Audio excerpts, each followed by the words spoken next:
vamos a tratar un tema que sale un poquito de las fronteras de nuestro país, pero que de alguna manera tendrá algún impacto.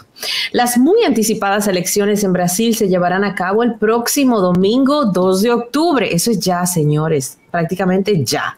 Y surgen en torno a estas elecciones muchas preguntas. ¿Tiene realmente Luis Inácio Lula da Silva posibilidades de volver al poder en una primera vuelta, como auguran algunas encuestas? ¿Qué tanto apoyo ha perdido el actual presidente Jair Bolsonaro? Vamos a hablar de este tema, lo hacemos a fondo con Danny Shaw, profesor de Relaciones Internacionales en la Universidad Pública de Nueva York. Actualmente Danny está en Sao Paulo, Brasil. Es además investigador del Consejo de Asuntos Hemisféricos y analista de Relaciones Internacionales. Autor también de algunos libros como Los Santos de Santo Domingo, Paisajes de Amor y Guerra, entre otras publicaciones. Bienvenido, profesor Danny Shaw, a Esto No Tiene Nombre. Un placer recibirlo. Gracias, Miralba. Buenas tardes y buenas tardes al pueblo dominicano. Profesor, usted actualmente se encuentra en Brasil, está en Sao Paulo, ¿correcto? ¿Cómo está el clima, el ambiente preelectoral en ese país, en el gigante del sur?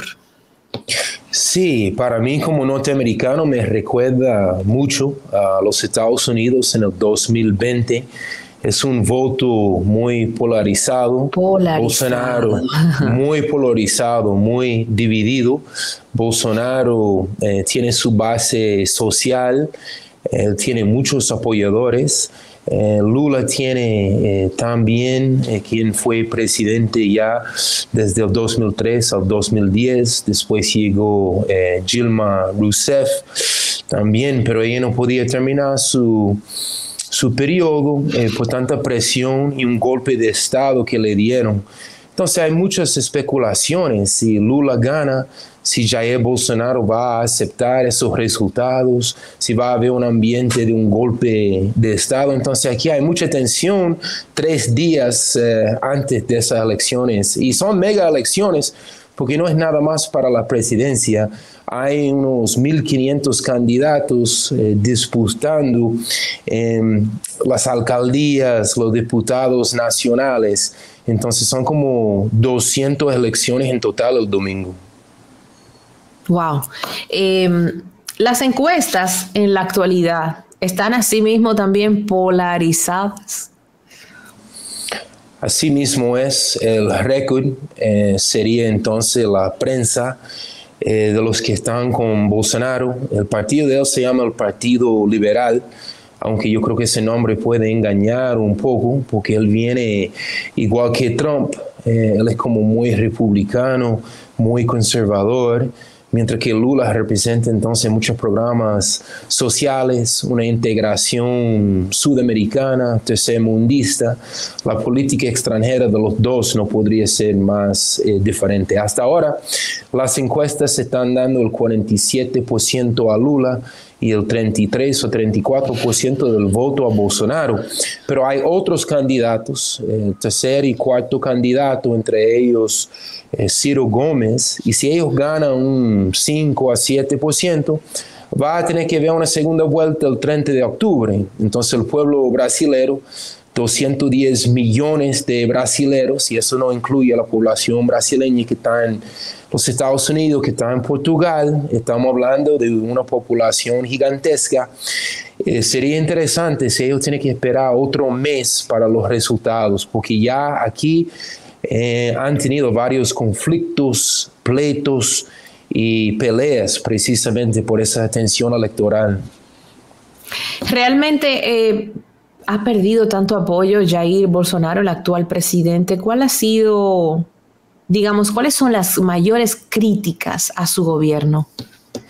Bueno, él es un estudiante de Trump, entonces él siempre se queja de los llamados fake news. O sea, ya fake news, aunque es inglés, es mi idioma, ya se utiliza en español y en portugués, pero parece muchas veces que el mismo Trump y y su estudiante Bolsonaro son los principales responsables por dispensar fake news donde quiera. Ahora mismo, por ejemplo, Bolsonaro está diciendo que esas elecciones no son democráticas, que él no confía en las máquinas, en el proceso, en todo. Entonces, Trump había plantado también esa semilla para entonces deslegitimizar desde antes lo que puede pasar el domingo. Entonces muchos de los apoyadores a Bolsonaro ya están tomando acciones agresivas, no confían del proceso. Ahora, el récord de Bolsonaro también fue de cortar muchos programas sociales que el Partido de los Trabajadores habían implementado desde el primer periodo de Lula en el 2003 y también se enfrenta con muchos periodistas quejándose que él es víctima de nuevo de esos fake news, muy el estilo de Trump. Y nunca reconoció que la coronavirus fue algo que después de los Estados Unidos, más de 500,000 de brasileños perdieron su vida por el coronavirus. La mayoría afrodescendientes y favelados y pobres. Y hasta el día de hoy Bolsonaro no ha reconocido que el coronavirus es algo real. Así es, las posibilidades de que regrese nuevamente luego de haber guardado prisión Lula da Silva parece una cosa como surreal. ¿Cómo sucedió esto? Sí, para mí, estudiante de la política brasileña y historia, lo que fue surreal fueron los ataques contra Lula. Yo creo que las metáforas, las comparaciones son un poco peligrosas, pero para un público dominicano, Lula sería como un One Bush, más o menos, ¿verdad? Reforma agraria, un programa para los pobres, los sectores más vulnerables. Y fue por eso que el Globo y los grandes monopolios mediáticos atacaron a Lula y a Dilma, comenzando en el 2014 más o menos, sin ellos saber que iban a crear ese Frankenstein, ese efecto de bolsonarismo, como muchos lo llaman aquí. Y eso fue como la reacción. Y claro, hay críticas también desde la izquierda y desde la derecha de Lula. Nadie está diciendo que Lula es perfecto. Hay muchos que quieren que Lula sea más radical, pero en todas las movilizaciones del bolsonarismo, ellos acusan a Lula de ser un comunista. Entonces estamos hablando a veces de puntos de vista muy extremistas. Estas próximas elecciones también marcarán no solamente la llegada de un nuevo presidente, si alguien se va en primera vuelta, cosa que me parece que no está muy claro todavía, pero también impactaría la composición del Congreso actual de Brasil. Ayer justamente conversaba con un amigo que tiene relaciones con ese país, con Brasil, y él me decía, mira, hay muchos diputados jóvenes que llegaron en la oleada de Bolsonaro, pero que no han dado la talla. La gente va a volver a votar por diputados que ya estuvieron. ¿Cómo ves ese tema de la composición del Congreso también en estas elecciones? ¿Habrá cambios? Yo creo que habrá muchos cambios. Hay miles de candidatos, muchos de ellos de esa nueva generación de activistas. Que hay un grupo que le llaman los de los selfies. Ajá, sí, esa nueva generación de los selfies, también de las vidas negras se importan, de los movimientos sociales, de la comunidad LGBT. Entonces ellos tienen mucha posibilidad de llegar a Brasilia, a la capital, para que entonces la demográfica del Congreso Nacional puede cambiar, porque la política aquí siempre ha sido de los sectores tradicionales. Entonces yo he acompañado varias actividades y manifestaciones donde hay nuevos candidatos que son afrodescendientes, que son jóvenes. Y yo creo que es algo parecido que en los Estados Unidos, donde hay una nueva generación que está dentro de esa política. Yo conversaba igualmente ayer con algunos amigos sobre el tema de las elecciones en Brasil y una de mis cuestionantes o de mis dudas con relación a un eventual triunfo de Lula da Silva, si así sucediera, es ¿Podrá Lula repetir esos milagros económicos que se le atribuyeron en su gobierno cuando ya quizás no están tan activos dos brazos económicos muy importantes para su gobierno que fueron Petrobras y Odebrecht? ¿Cómo sería el panorama para Lula sabiendo que ya estas dos entidades, compañías, están bajo la lupa y no son lo que eran? Sí, es un gran debate aquí en la sociedad brasileña, lo que va a ser del Estado y lo que va a seguir privatizado. Entonces, muchos están cuestionando si Lula quiere volver con esos programas sociales, él va a subir los impuestos a los más ricos, al capital extranjero. Esos son los grandes debates sociales.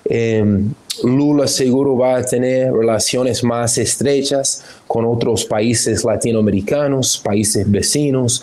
En el tiempo de Lula, el capital chino reemplazó al capital norteamericano como el principal fuente de importaciones y exportaciones aquí en ese gigante latinoamericano. Bueno, más de la tercera parte de Sudamérica es Brasil, una población de 210 millones de habitantes. Si vuelve a ganar Lula, seguro que él va a seguir con la integración con Mercosur, con el CELAC. O sea, va a ser un momento bastante importante para la izquierda latinoamericana. Muy bien, pues ahí queda la situación actual de Brasil. ¿Cuáles serían, profesor, sus predicciones para este 2 de octubre? ¿Qué entiende usted que va a suceder?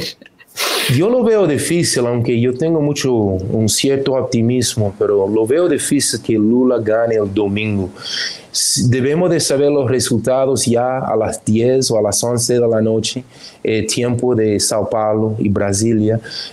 Tuvimos reuniones, los periodistas extranjeros ayer, precisamente con el Tribunal Electoral aquí de Brasil, aunque Bolsonaro ha cuestionado todo ese proceso, al estilo de Trump, parece ser un sistema que tiene mucha integridad y nunca han visto quejas aquí que no funciona el sistema de votación. Me parece que Lula tal vez va a ganar un 45% el domingo, pero él necesita 50% más un voto. Entonces yo creo que es difícil que gane ese domingo. Entonces eso quiere decir que va a haber una segunda vuelta, según mis predicciones, para el 30 de octubre. Muy bien. Gracias, profesor. Amigos, hemos escuchado al profesor Danny Shaw, profesor de Relaciones Internacionales en la Universidad Pública de Nueva York. Actualmente, el profesor Shaw se encuentra en Sao Paulo, Brasil. ¿Correcto, profesor? Así mismo es, Miralba. Gracias por la invitación. Un placer para nosotros compartir con usted. Pues vamos a esperar qué sucederá en Brasil este próximo domingo, 2 de octubre. Lula da Silva se irá en primera vuelta. Perderá una reelección Jair Bolsonaro. Estaremos hablando nuevamente el 30 de octubre para ver quién se queda finalmente con la presidencia de Brasil. Este es un debate que va más allá de nombre, creo que es un tema como de movimientos, izquierda, derecha. Vamos a ver qué sucede. Gracias, profesor. Gracias a ustedes.